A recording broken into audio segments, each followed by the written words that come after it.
राधे राधे। जय श्री कृष्ण।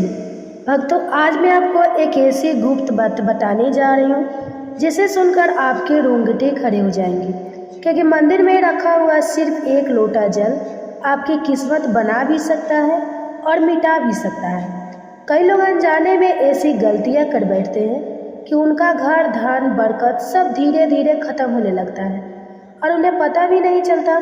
तो साथियों, यह मंदिर का लोटा तांबे का होना चाहिए या पीतल का, इसमें रखा जल कब बदलना चाहिए और इसे किस दिशा में रखना चाहिए, ये सारी बातें आज साफ कर दूंगा। क्योंकि पूजा घर में रखा हुआ गलत लोटा जिंदगी भर के प्रीत दोष, धन हानि और अचानक आई परेशानियां खड़ी कर देती है। और सबसे बड़ी गलती लोग दीपक की करते हैं। कोई लोहे का दीपक जला देता है, कोई स्टील का, कोई कांसे का, और बाद में रोता है कि घर में शांति क्यों नहीं रहती, क्यों लक्ष्मी माता बार बार नाराज होती है। तो साथियों, दीपक की बातें भी ऐसे नहीं बनती। कच्चे कलावे से बातें बनाना सीधा सीधा ग्रह दोषों को न्योता देना है। और रुई की बातें भी हर समय शुभ बारात है। कच्चे कलावे से बातें बना है और रुई की बातें भी खराब हो रही है, नहीं मानी जाती। कुछ लोग तो अपने घर में ऐसे समय दीपक जला देते हैं जब शनि, राहु और मंगल का प्रभाव भारी होता है, और फिर सोचते हैं कि घर में अचानक झगड़े क्यों होने लगे, कारोबार क्यों डूबने लगा, पैसा आते आते क्यों रुक जाता है। और साथियों, मुख्य द्वार पर जल छिड़कने का सही समय क्या है? स्नान करके छिड़के या बिना स्नान, झाड़ू लगाने से पहले या बाद में, महिलाएं पीरियड्स में कर सकती है या नहीं, ये सब आज इस वीडियो में आप जानेंगे। पर मैं एक बात अभी साफ कर दूं, इस वीडियो को बीच में छोड़ दिया तो समझ लेना लक्ष्मी माता की कृपा आपके जीवन से आधी रात को ही विदा हो जाएंगी। इसलिए आखिरी शब्द तक सुनना साथियों, क्योंकि आज की जानकारी पूरी तरह आपके भाग्य को बदलने वाली है। महाराज, कुछ लोग यहाँ पर ऐसी भयंकर गलतियाँ कर बैठते हैं कि उनके जीवन में प्रीत दोष, शनि दोष, काल्प सर दोष, यहाँ तक कि भारी भरकम गरीबी तक लग जाती है। अब आगे बढ़े उससे पहले एक बात ध्यान रखिए, इस ज्ञान को बीच में छोड़कर कभी मत जाना। अगर छोड़ना ही है तो अभी छोड़ दो महाराज, परंतु बीच में छोड़कर लक्ष्मी माता का अपमान मत करना। बहुत समय से आपके मन में प्रश्न आ रहे थे कि मुख्य द्वार पर जल छिड़कने का सही समय क्या है, सही विधि क्या है, किस समय जल छिड़के, क्या बिना स्नान किए छिड़क सकते हैं, झाड़ू लगाने से पहले या बाद में छिड़कना चाहिए, पीरियड्स में जल छिड़क सकते हैं, दीपदान कर सकते हैं, घर के अंदर से छिड़के या बाहर के फ्लैट में रहने वाले लोग क्या करें, किराएदार क्या करें, एक कमरे वाले क्या करें। आज आपकी सारी शंकाएं महाराज एक एक करके दूर हो जाएंगी। तो पहले जानते हैं कि घर के बाहर या अंदर दीपक जलाने के 5 महान लाभ क्या है। यह 5 लाभ सुनकर आप चौंक जाएंगे, दंग रह जाएंगे। पहला लाभ, घर का अंधकार और नकारात्मकता दूर होती है।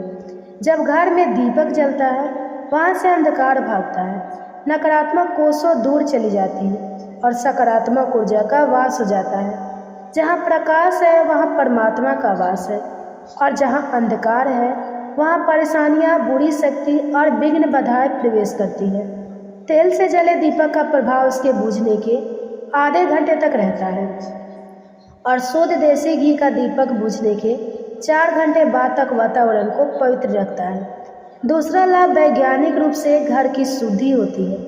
घी या सरसों के तेल के दीपक से उठने वाला धुआं वातावरण को सात्विक करता है, हवा में फैले अदृश्य हानिकारणों का नाश करता है और हवा को पवित्र करता है। तीसरा लाभ, घर में सुख समृद्धि का वास होता है। सुबह और शाम भगवान के सामने दीपक अवश्य जलाना चाहिए। पूर्व दिशा में दीपक रखने से दीर्घायु होता है। उत्तर दिशा में दीपक रखने से धन समृद्धि बढ़ती है। दीपक हमारे जीवन के अंधकार को भी दूर कर देता है।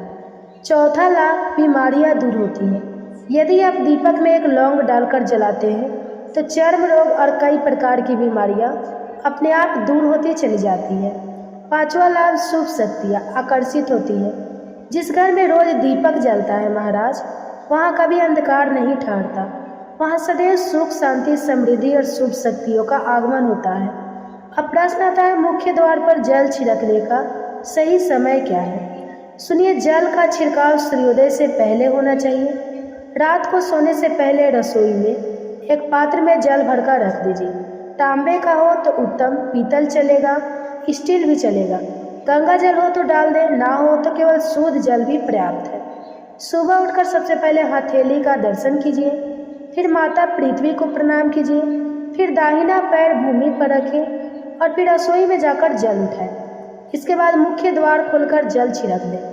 माता लक्ष्मी का ध्यान करें। हे माता, मेरे घर में प्रवेश करें, मेरे घर को समृद्धि करें और अपने पितरों को नमन करें, क्योंकि दहलीज पर ही पितरों का वास माना गया है। अब एक बड़ा प्रश्न, क्या जल छिड़कने के लिए स्नान आवश्यक है?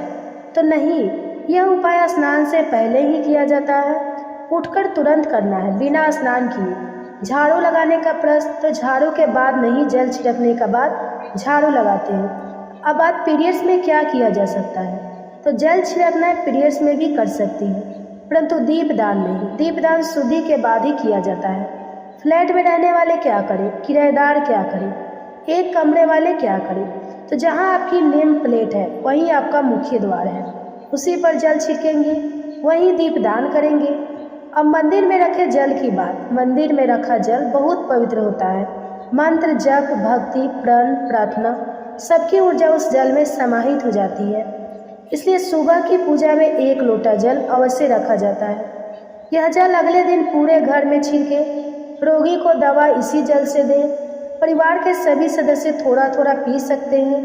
व्यापार स्थल पर छिड़के, तिजोरी पर छिड़के, बच्चों की किताबों पर छिड़के, और यदि भोजन सात्विक है तो रसोई में इस जल का उपयोग कर सकते हैं। लेकिन यह जल कभी भी तुलसी में अर्पित नहीं करना चाहिए, क्योंकि यह देवी देवताओं द्वारा ग्रहण किया गया जल होता है।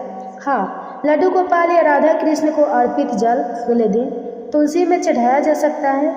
अब दीपक की धातु स्टील का दीपक अशुभ, लोहे का दीपक शनि को क्रोधित करता है, कांच का दीपक राहु केतु को नाराज करता है, इसलिए यह घर में कभी नहीं रहना चाहिए। शुभ क्या है? तांबे का दीपक, पीतल का दीपक, मिट्टी का दीपक, ये तीनों घर में सुख, समृद्धि और लक्ष्मी का वास कराते हैं। दीपक की बाती कच्चा कलावा और रुई, यह शुभ। हाथ में बांधे जाने वाले सूती धागे से बाती बनाना अत्यंत अशुभ होता है। ऐसा करने से घर में क्लेश, विवाद और गरीबी प्रवेश करती है। अब मंदिर की घंटी, यह अनोखा रहस्य है। शिव पुराण, विष्णु पुराण, लिंग पुराण सभी कहते हैं जिस क्षण आप मंदिर में घंटी बजाते हैं उस क्षण पृथ्वी पर हो रहे सारे तीर्थों के पुण्य, सारी साधनाएं, सारे जप तप आपके नाम पर लिख दिए जाते हैं। घंटी का नाद वातावरण को पवित्र कर देता है, परंतु मंदिर के भीतर ताली बजाना वर्जित माना गया है, क्योंकि ताली से कई सूक्ष्म कंपन टूटते हैं। तो पहले जानते हैं कि घर के बाहर या अंदर दीपक जलाने के 5 महान लाभ क्या है। यह 5 लाभ सुनकर आप चौंक जाएंगे, दंग रह जाएंगे। पहला लाभ, घर का अंधकार और नकारात्मकता दूर होता है।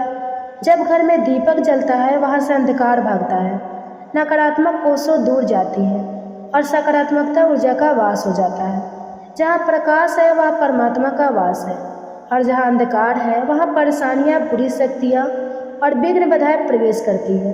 तेल से जले दीपक का प्रभाव उसके बुझने के आधे घंटे तक रहता है, और शुद्ध देसी घी का दीपक बुझने के 4 घंटे बाद तक वातावरण को पवित्र रखता है। दूसरा लाभ, वैज्ञानिक रूप से घर की शुद्धि होती है। घी या सरसों के तेल के दीपक से उठने वाला धुआं वातावरण को सात्विक करता है, हवा में फैले अदृश्य हानिकारणों का नाश करता है और हवा को पवित्र करता है। तीसरा लाभ, घर में सुख समृद्धि का वास होता है। सुबह और शाम भगवान के सामने दीपक अवश्य जलाना चाहिए। पूर्व दिशा में दीपक रखने से दीर्घायु, उत्तर दिशा में दीपक रखने से धन समृद्धि बढ़ती है। दीपक हमारे जीवन के अंधकार को भी दूर कर देता है। तो चौथा है, बीमारियां दूर होता है। यदि आप दीपक में एक लौंग डालकर जलाते हैं तो चर्म रोग और कई प्रकार की बीमारियां अपने आप दूर होती चली जाती हैं। पांचवा लाभ, शुभ शक्तियाँ आकर्षित होती है। जिस घर में रोज दीपक जलता है वहाँ कभी अंधकार नहीं ठहरता, वहाँ सदैव सुख, शांति, समृद्धि और शुभ शक्तियों का आगमन होता है। अब प्रश्न आता है, मुख्य द्वार पर जल छिड़कने का सही समय क्या है? तो जल का छिड़काव सूर्योदय से पहले होना चाहिए। सोने के पहले रसोई के एक पात्र में जल भरकर रख दीजिए। तांबे का हो तो उत्तम, पीतल चलेगा, स्टील भी चलेगा। गंगा जल हो तो डाल दें, ना हो तो केवल शुद्ध जल भी पर्याप्त है। सुबह उठकर सबसे पहले हथेली का दर्शन कीजिए, फिर माता पृथ्वी को प्रणाम कीजिए, फिर दाहिना पैर भूमि पर रखिए और फिर रसोई में जाकर जल उठाएं। उसके बाद मुख्य द्वार खोलकर जल छिड़क दें। माता लक्ष्मी का ध्यान करें, ये माता मेरे घर में प्रवेश करें, मेरे घर को समृद्ध करें और अपने पितरों को नमन करें, क्योंकि दहलीज पर ही पितरों का वास माना गया है। तो राधे कृष्णा, जय श्री